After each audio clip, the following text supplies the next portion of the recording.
ഈ ഫൈറ്റ് സീനൊക്കെ എങ്ങനെയായിരുന്നു? അതിൻ്റെ ഒരു എഫേർട്ട് എത്രയായിരുന്നു? ഫൈറ്റിനുള്ള എഫേർട്ട് തന്നെ, ഫൈറ്റിനെ എഫേർട്ട് വേറെ എന്ത്. ഒരു ഞങ്ങൾ മൂന്നുപേരും കൂടെ കാറിലൊരു ഫൈറ്റ്. ഞാൻ ട്രെയിലർ തിയേറ്ററിൽ ഇരുന്ന് കണ്ടപ്പോൾ അതിനെടുക്കുന്ന ഒരു എഫേർട്ടിനെ കുറിച്ച് ഞാൻ അല്ല, ആ സമയത്ത് എൻ്റെ ക്യാരക്ടർ എന്താ പറയുക, ഒന്നും പറയണ്ടല്ലേ, ഞാൻ ടയർഡാണ്, അത്രേ ഉള്ളൂ. പറഞ്ഞോ, കുഴപ്പമില്ല, സ്പോയിൽ ചെയ്യാതെ പറഞ്ഞാൽ മതി. അല്ല, സ്പോയിൽ ചെയ്യാതെ പറഞ്ഞു, അത്രേ ഉള്ളൂ. ഞാൻ ടയർഡാണ്, എനിക്ക് അത്രത്തോളം ഹെൽത്തി അല്ല ഞാൻ ആ സമയത്ത്, ആ സീനിൽ. അപ്പോൾ ഇവർ ചാക്കോച്ചൻ ഡ്രൈവ് ചെയ്യുന്നു, പുള്ളിക്കാരൻ ഈ ഒരു ആംപ്യൂട്ടഡ് ആണ്. അപ്പോൾ അതിനകത്തുള്ള അത്രയും സൗകര്യങ്ങൾ വെച്ചിട്ടുള്ള ഫൈറ്റാണ്.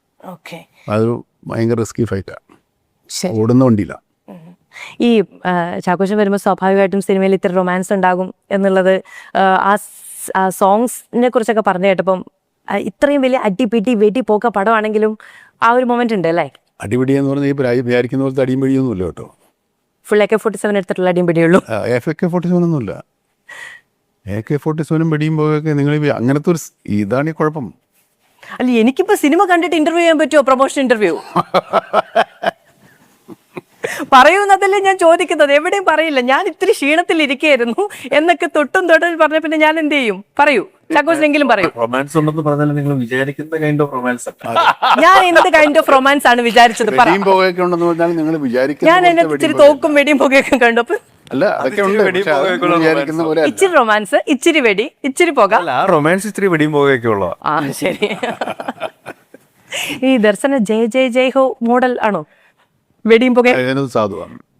അല്ല അല്ല, അത് അല്ലേ, ഇവരെല്ലാവരെയും എന്താണ് ഒരു ഒരു ഒരു ഒരു ഒരു ഒരു ലിങ്ക് ആണ്, ഒരു ചുരുക്കത്തിൽ ഒന്നും പറയത്തില്ല. ഒരു എപ്പിസോഡുമായിട്ട് ലിങ്ക്ഡ് ആയി ഇവരെല്ലാവരും. എല്ലാം കണക്റ്റഡ് ആണ്. ഫ്രണ്ട്ഷിപ്പ് ഉണ്ട്, ലോയൽറ്റി ഉണ്ട്, പേട്രിയോട്ടിസം ഉണ്ട്, ബെട്രയൽ ഉണ്ട്.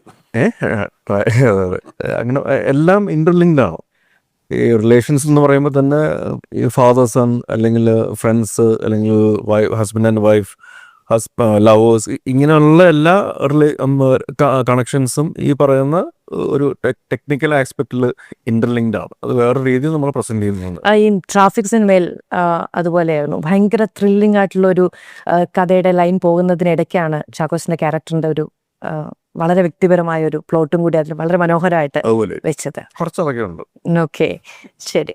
ഈ അതിന്റെ ക്യാരക്ടറും ഉണ്ട്. അതവിടെ എൻ്റെ പേഴ്സണൽ ലൈഫൊന്നും അത്ര നല്ലതല്ല. എന്താണ് രാജു സാറിന്റെ ക്യാരക്ടറിന്റെ പേഴ്സണൽ ലൈഫ് പേഴ്സണൽ ലൈഫ് നല്ലതാ സിനിമയിൽ. ഞാൻ ക്യാരക്ടറിനെന്ന് പറഞ്ഞു. ഈ പടത്തില് എന്താന്ന് പറഞ്ഞാൽ ഒരു സ്പീഡായി ട്രെയിൻ പോണ മാതിരി കഥ ഇങ്ങനെ പോയിക്കൊണ്ടിരിക്കും. അതില് ഈ ബ്രീഫ് റെയിൽവേ സ്റ്റോപ്സ് ആണ് ഈ പാട്ട്. അങ്ങനെയൊക്കെ ചെറിയ സ്റ്റോപ്പ്, വന്ദേ ഭാരത് ലെവലിൽ ട്രെയിൻ പോയിക്കൊണ്ടിരിക്കുകയാണ്. ഇറ്റ്സ് വെരി വെരി എന്താ പറയണ, സെറ്റ് പീസിലേക്ക് ഇങ്ങനെ പോയിക്കൊണ്ടിരിക്കുന്ന സമയത്ത് ചില ക്യാരക്ടർ ഇൻട്രൊഡ്യൂസ് ചെയ്യുന്ന അവരുടെ ഇമോഷണൽ ഹെഫ്റ്റ് കാണിക്കാനായിട്ടാണ്. It's a thriller film, is an out and out thriller which is intelligent. നേരത്തെ ഒരു പ്രോഗ്രാമിലും, നിങ്ങളുടെ എല്ലാവരും കൂടി ഇരിക്കുന്ന ഒരു പ്രോഗ്രാമിലും പറയുന്നു നടക്കാൻ പാടില്ലാത്ത കഥയാണ് പറയുന്നത്. നടന്ന കഥയല്ല, നടക്കുന്ന കഥയല്ല, നടക്കരുതാത്ത കഥയാണ്. ഓക്കെ, അതെന്താ അങ്ങനെ ഒരു ഡെഫിനിഷൻ? This is called മമ്മുക്കായിസം. ഇതൊരു പെർട്ടിക്കുലർ ഡെഫിനിഷൻ ഫോർ പേട്രിയറ്റ് ആണ് ഉണ്ടാക്കിയിരിക്കുന്നത്. നടന്നിട്ടില്ല ഇങ്ങനെ ഒരു സംഭവം, നടക്കുന്നുമില്ല, പക്ഷെ നടക്കരുത് ഇങ്ങനെ. ശരി, അത് കംപ്ലീറ്റ്ലി കൺഫ്യൂസ്. അല്ല, ആക്ച്വലി അത് വളരെ ബ്യൂട്ടിഫുൾ ആയിട്ടുള്ള ഡെഫിനേഷൻ ആണ്, ഭയങ്കര തോട്ട്ഫുൾ ആയിട്ടുള്ള ഡെഫിനേഷൻ ആണ്. ഞാൻ അത് കേൾക്കാൻ രസമുള്ളത് കൊണ്ടാണ് കേട്ടോണ്ടിരുന്നത്. ഈ സ്റ്റോറി പറഞ്ഞു കേട്ടപ്പോ അത് അതിന്റെ ഒരു ഫൈനലിലേക്ക് വന്നപ്പോ സിനിമ മുഴുവനും കണ്ടു കാണുമല്ലോ അല്ലേ? ഇല്ല, കണ്ടില്ല. സിനിമ കണ്ടിട്ടില്ല. ചുരുക്കത്തിൽ എനിക്കും സിനിമ എന്താണെന്നറിയില്ല, ചാക്കോച്ചനും സിനിമ എന്താണെന്നറിയില്ല. സിനിമ എന്താണെന്നൊക്കെ അറിയാം, പക്ഷെ സിനിമയായിട്ട് നമ്മൾ കണ്ടിട്ടില്ല. എങ്ങനെയാണ് ഒരു സിനിമയായിട്ട് ഭാഗങ്ങളെ കാണുമല്ലോ. ശരി, അപ്പൊ ആ കഥ കേട്ടു, അതിൽ അഭിനയിച്ചു. ഒരാള് മറ്റേ വർമ്മ മാത്രമേ ഉള്ളൂ, പ്രകാശ് വർമ്മ. ഞാൻ കണ്ടത് എന്തൊരു പ്രോഗ്രാം ആയിരുന്നു. പ്രകാശ് വർമ്മ മാത്രമേ മുഴുവൻ കണ്ടിട്ടുള്ളൂ അല്ലേ? ഉള്ളി മാത്രമേ ഉള്ളൂ. അത് ആരുടെ ആയിരുന്നു ആ തോട്ട? ഐഡിയ ആരുടെ ആയിരുന്നു? ചുമ്മാ അങ്ങനെ ഒരു തോട്ടുണ്ടാക്കി നമ്മളാ. ഇല്ല, പിന്നെ നമ്മൾ ഒരുപാട് ഇംപ്രൂവൈസ് ചെയ്തതാ. അതായത് ഇത് വെച്ച ഡയലോഗൊന്നുമില്ല, പഠിച്ച ഡയലോഗും ഇല്ല, ഇങ്ങനെ ഒരു സീൻ ചെയ്യാം ഇങ്ങനെയാണ് എന്ന് വിഷയം. വിചാരിച്ചിട്ട് അങ്ങനെ ഇംപ്രോവൈസ് ചെയ്ത് idea ഇതാണ്. ഐഡിയ ചെയ്ത് അങ്ങനെ സംസാരിച്ചു പോയത്. ഫഹദും ചാക്കോച്ചനും കൂടെ ഒരുമിച്ചിരുന്നിട്ട് ഇത് പറയുമ്പോൾ ആക്ച്വലി നിങ്ങൾക്ക് ഒരു അങ്ങനെ ഒരു ആശങ്കയുണ്ടോ എന്നൊരു തോന്നലുണ്ടാവും. പക്ഷെ പോയ ഉടനെ ഒരു വള്ളി വരുന്നുണ്ട്. ഇത് തന്നെയാണ് ഇങ്ങനത്തെ ഒരു സിനിമ സംഭവിക്കണമെങ്കിൽ അങ്ങ് അത്ര ഓപ്പൺ മൈൻഡഡ് ആയിട്ടുള്ള ഈ സിനിമ നടക്കണമെന്ന് ആഗ്രഹിക്കുന്ന ഒരു ലൈക്ക് മൈൻഡഡ് ആൾക്കാർ ജോയിൻ ചെയ്തുകൊണ്ടാണ് ഇത് സംഭവിച്ചിരിക്കുന്നത്. ഈ ഫഹദിന്റെ ക്യാരക്ടർ അതും പറയില്ലായിരിക്കും അല്ലേ? അല്ല, അവനൊരു ടെക്നോക്രാറ്റ്. ഡയറക്ടർ പുള്ളിയുടെ മകനാണ്. ആഹാ. ടെക്നോക്രാറ്റാ. ഫഹദ് ഒരു ഇപ്പം ട്രാൻസ് ഒക്കെ ചെയ്യുന്ന സമയത്ത് ശരിക്കും അല്ലെ വേറൊരു വേൾഡിലേക്ക് സീനുകളൊക്കെ ഉണ്ടാവൻ 1 മണിക്കൂറൊക്കെ നിന്ന് ഡയലോഗ് പറയാം ഇംഗ്ലീഷിൽ.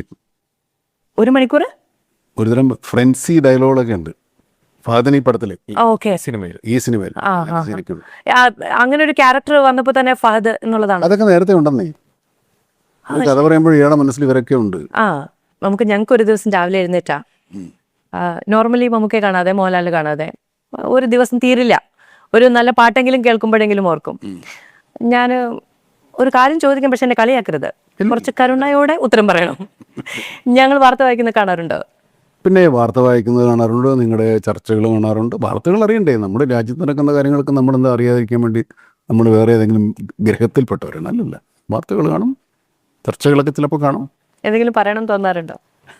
ഏയ് പറയിക്കരുത് എന്നാണോ? അതല്ല, അപ്പം നമ്മളിപ്പോൾ ഈ സംസാരിക്കുന്നതും ചർച്ചയുമായിട്ടൊന്നും കണക്ട് ചെയ്യാൻ പോകത്തില്ല. കാരണം നിങ്ങൾ 4 ആശയങ്ങളുള്ള ആളുകളുമായിട്ടായിരിക്കും നിങ്ങൾ സംസാരിക്കുന്നത്. ഇത് ഞങ്ങൾക്ക് ഈ ആകെ ഒരൊറ്റ ആശയമേ ഉള്ളൂ ഈ സിനിമയിൽ. ഈ സിനിമ എന്നുള്ള ഒറ്റ ആശയം, ഇതിൻ്റെ കഥ, ഇതിൻ്റെ വിജയമാണ്. ഞങ്ങളുടെ തെരഞ്ഞെടുപ്പ് വിജയങ്ങളൊക്കെ ഈ സിനിമയിലാണ്. ചകച്ച വാർത്തയൊക്കെ കാണും? തീർച്ചയായിട്ടും. എന്താ ഞങ്ങളുടെ ഈ ചർച്ച, തർക്കം, ഇതൊക്കെ കാണും? ഇല്ല, അത് തന്നെയാണ് എനിക്ക് തോന്നുന്നത്. സിനിമയെക്കാളും സംഭവബഹലവും ആക്ഷനും ഉള്ള നമ്മൾ അരമണിക്കൂർ മാത്രം ഒരു ദിവസം കണ്ടുകൊണ്ടിരുന്ന വാർത്തകളാണ് ഇപ്പോൾ 20 ചാനലാണ്. അത് 24 മണിക്കൂറുമാണ്.